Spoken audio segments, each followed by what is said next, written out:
সুপ্রভাত সকলকে। শুরু করলাম আরেকটি নতুন দিনের যুদ্ধ। শুধু আমার নয়, আমার মতো অনেকেরও তাই। একটা সকাল মানেই সারাটা দিনের যুদ্ধ। কেমন করে কাটবে, সন্ধেটা কেমন করে কাটবে, সারাটা দিন ভালো গেল কিনা, এটা তো যুদ্ধই বলুন। কিন্তু সেই সঙ্গে ঈশ্বরকে সকালবেলা আমি সবসময় ধন্যবাদ জানাই যে আমাকে এই নতুন ভোরটা উপহার দেওয়ার জন্য। আজ আমার কাজে বেরোনোর পালা। গতকাল ছুটি ছিল, সেই সঙ্গে মেয়েরও স্কুল খোলা আজকে, সুতরাং বাড়িতে একটা তাণ্ডব হবে। শুধু রক্ষে এই যে মেয়ের বাবা অফিসের কাজে দুদিন বাইরে গেছে, তাই তাকে বেরোতে হবে না। তো সকালবেলা আমি ঘুম থেকে উঠে আগে বিছানাটা ভালো করে ঝাড়পোছ করে যতটুকু পরিষ্কার করা সম্ভব চটপট করে নিলাম। মেয়ে গতকাল রাতে আমার সঙ্গে ঘুমোয়নি, তার দাদুর সঙ্গে ঘুমিয়েছে। আমার যিনি রান্নার মাসি, উনি বেশ ভোর ভোর চলে আসেন, 6:30টার মধ্যেই চলে আসেন, যাতে সবাই অফিসে দুটো ভাত খেয়ে বেরোতে পারে, তার জন্যই। আমি এবং আমার কর্তা দুজনেই যেহেতু সকালবেলায় বেরিয়ে যাই বাইরে, সকাল বলতে প্রায় 9টার মধ্যেই আমরা দুজনে বেরিয়ে পড়ি। আর আমার মেয়েকে তার স্কুলে নিয়ে যাওয়ার সমস্ত দায়িত্ব আমার মেয়ের দাদু দিদা না থাকলে হয়তো মেয়েকে মানুষ করতে পারতাম না। ওয়ার্কিং ওমেনদের পক্ষে এটাই সুবিধাজনক, দাদু দিদা কিংবা ঠাকুমা ঠাকুরদা এনারাই কিন্তু অর্ধেকটাই মানুষ করে দেন। এটা আমি মনে করি ঈশ্বরের দান যে আমি পেয়েছি। যাই হোক, মেয়েকে সকালবেলা রেডি করে দেওয়া থেকে শুরু করে সবটাই আমি এবং আমার কর্তাই করেন। সেই সঙ্গে বাবা কাছাকাছি থাকেন বলে চটপট উনি চলে আসেন আমাদের ফ্ল্যাটে এবং মেয়েকে তৈরি করতেও খানিকটা সাহায্য করেন আর কি।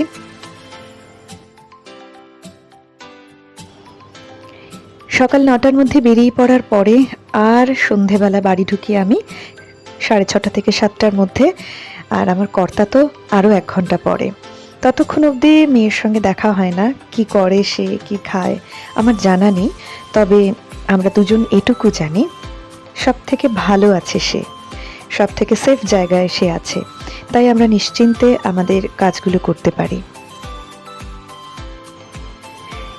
সকালবেলা আমার চা হয়ে গেছে। আর এই ব্ল্যাক কালারের যে কাপটা রয়েছে, এর মধ্যে চা নিলে না চট করে দেখা যায় না, যেমন আপনাদের দেখানোর চেষ্টা করছি, জানি না আপনারা দেখতে পাচ্ছেন কিনা। যেহেতু দুধ চা খুব একটা খাওয়া ভালোও না, কিন্তু একেবারে নেশার মতো হয়ে গেছে, তাই অল্প হলেও নেই আর কি। আর আপনাদের আগের দিন বলেছিলাম আমার বেডের এই জায়গাটা আমার ভীষণ পছন্দের। প্রত্যেক দিনই প্রায় এমনটাই হয়, অর্ধেকটা চা খাওয়া হয়, এদিকে আমার মাসিও চলে আসে। আর এখানে দেখুন এই যে কুর্তিটা রেখেছি, এটা আমি আজকে পরে বেরোবো অফিসে, সেলাই করেছিলাম। এর মধ্যে 2খানা আমি অন্তত ঢুকে যাব, এতটাই বড় আর কি। আর আপনাদের সঙ্গে বাইরেটা আরেকবার শেয়ার করলাম অন্য দিনের মতো। আমার মেয়ের যেহেতু ঘন ঘন সর্দি কাশির প্রবলেম আছে, ডাক্তারবাবুর কথা মতো তার টেডি বিয়ারগুলো সরিয়ে রাখতে বলা হয়েছে, ডাক্তারবাবুই বলেছেন। কিন্তু ছেলে মানুষ শুনতে চায় না, 1-8খানা বার করে রেখেছি, কিন্তু সেটা সময়ে সময়ে ধুয়ে দিই, সেটাই বাইরে শুকোতে দেওয়া। আর এই সঙ্গে মাসি তার মতো করে রান্না করছে, আর আমি এখানে চলে এসেছি ঘরের টুকটাক কাজ করতে।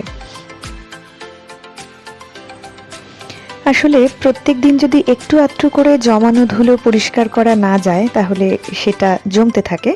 তাই আমি মনে করি প্রত্যেক দিনই একটু একটু করে কাজ করা ভালো। তবে হ্যাঁ, শরীর যদি সাথ দেয়, এক এক সময় হয় যে গোটা সপ্তাহটাই ভালো লাগছে না, শরীর খুব খারাপ, সেক্ষেত্রে তো পড়েই থাকে, ধুলো জমা হোক, শরীর ভালো হলে তারপর করা যাবে। আর আপনাদের এখানে শোকেসে দেখিয়েছিলাম, দেখবেন এই একটা কাপড় দিয়ে দুটো তাকে কিছু ঢাকা রয়েছে। আসলে এখানে আমার ব্যাগ রয়েছে, যে ব্যাগগুলো মধ্যে ধুলো পড়বে বলে আমি কিছু পুরনো ওড়না দিয়ে ঢেকে রেখেছি। আর এখানে মেয়ের টিফিন আমি বানাচ্ছি। এখন তো 2 রকম টিফিনের একটা চল হয়েছে, শর্ট এবং বড় টিফিন। সত্যি কথা বলতে এই সময়টায় রান্না করে যেন একটা যুদ্ধ চলে, একদিকে আমি, একদিকে মাসি, কখনো কখনো বাবা হেল্প করবার জন্যও চলে আসেন, কখনো হাজবেন্ড, সব মিলে সে দেখবার মতো পরিস্থিতি। আর এখানে টিফিন রেডি হয়েছে, ড্রাই ফ্রুট দেওয়া হয়েছে সব টিফিনের জন্য, আর এখানে প্যানকেক তৈরি করেছিলাম সেটাই। এখন মেয়েকে তৈরি করে নিচ্ছে, তার যে কত রকম প্রশ্ন, তার কত রকম উত্তর দিয়ে তবে তাকে মন ভোলানো হচ্ছে তার। তো এই সমস্ত কারসাজি চলছে আমার। আর সে একের পর এক প্রশ্ন করে যাচ্ছে আমাকে। মাঝে মাঝে বিরক্তও লাগে, কাজের মধ্যে বকুনিও দিয়ে দিই। কিন্তু একটা কথা জানেন তো, যখন আমি বাড়ি থেকে বেরিয়ে যাই, সারাদিন আমি বাইরে কাজ করি, তখন হঠাৎ করে কোনো একটা দুপুরে যখন বাইরের দিকে তাকাই জানলা দিয়ে, সবার প্রথমে কিন্তু আমার এই মেয়েটার কচি মুখটাই মনে পড়ে। হয়তো কখনো বকেছি, হয়তো কখনো একটু আধটু কানটাও মুড়ে দিয়েছি। সেগুলোই মনে পড়ে যখন বড্ড বুকের ভেতরটা ফাঁকা ফাঁকা লাগে। মনে হয় দৌড়ে গিয়ে যদি ওকে বুকে নিতে পারতাম। এটাই হয়তো মাতৃস্নেহ, যেটা বছর আগেও ছিল না। তখন শুধুমাত্র নিজেকে নিয়ে ভাবনা আর আমার মা বাবা। কিন্তু এরপরে ও আসার পরে এখন জীবনটা সুন্দর বটে, কিন্তু তার সঙ্গে সঙ্গে এটাও ভাবি কষ্টেরও।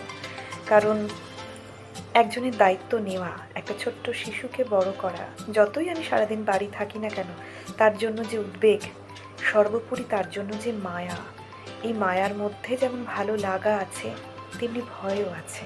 সেটা কিসের ভয় আপনারা বুঝতেই পারেন মা হিসেবে।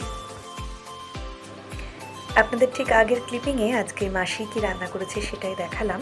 আর এখন আমি তৈরি হয়ে নিচ্ছি। নতুন বছরের শুরুতে একটা নতুন কুর্তি পরলাম, আর তার সঙ্গে ম্যাচিং করে কিছু গয়না। আমার কিন্তু এই ধরনের চুড়িগুলো খুব ভালো লাগে। আমি প্রত্যেক বছরই মেলা থেকে দু একটা করে বেশ অনেকগুলোই কালেক্ট করে নিয়েছি। ম্যাচিং করে এখন দেখি বেশ বিভিন্ন শাড়ি কিংবা কুর্তির সঙ্গে চলে যায়। আর গলায় একটা ছোট্ট হার পরেছি। আর এবারে রেডি হয়ে নিচ্ছি, চুলটা ভেজা, ভাবছি কি করব। এত সাজুগুজুর মধ্যেও কিন্তু টুক করে নিজে একটু খেয়ে নিয়েছি। আর এখন বেরোবো, তার আগে ভাবলাম একটু আপনাদের দেখাই কীরকম লাগছে। যদিও আমার পুরো অবয়বটা আপনাদের দেখাইনি, যেটুকু দেখালাম তাতেই দেখুন। ব্যাগে টিফিন ভরে নিচ্ছি, অল্প ফল আর সেই সঙ্গে সামান্য কিছু ভারী টিফিন। আজকে একটু সম্ভাবনা আছে তাড়াতাড়ি অফিস থেকে বেরোনোর, সেই জন্য খুব বেশি টিফিন নিলাম না, না হলে কিন্তু আমার ব্যাগে প্রায় 2-4টে বক্সই থাকে এবং আমি চেষ্টা করি স্টিলের বক্স ব্যবহার করবার। আমি জানি না আমার সঙ্গে এখনো অবধি কারা রয়েছেন আমার ভিডিওতে, তবে যারাই রয়েছেন তাদেরকে অসংখ্য ধন্যবাদ। নতুন কোনো ভিডিও নিয়ে আশা করছি অল্প কয়েকদিনের মধ্যেই আবার দেখা হবে।